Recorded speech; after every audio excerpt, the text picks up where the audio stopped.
ഭഗവാൻ മധുര നഗരത്തിലൂടെ അങ്ങനെ നടന്നു പോവുകയാണ്.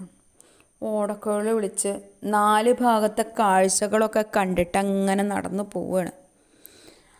കുറച്ച് നേരം കഴിഞ്ഞപ്പോൾ എവിടുന്നാന്നറിയില്ല ഒരു ചന്ദന സുഗന്ധം ഇങ്ങനെ ഭഗവാന്റെ അടുത്തേക്ക് വരുന്നുണ്ട്. ഭഗവാൻ 4 ഭാഗവും നോക്കുകയാണ്, എവിടുന്നാണ് ഈ ചന്ദനത്തിൻ്റെ വാസന ഇങ്ങനെ വരുന്നത് എന്നിങ്ങനെ നോക്കുകയാണ്.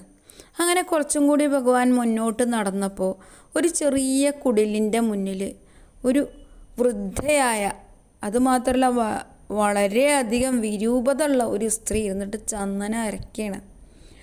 അവർ ആ ചന്ദനം ഭഗവാന് സമർപ്പിക്കുകയാണ്.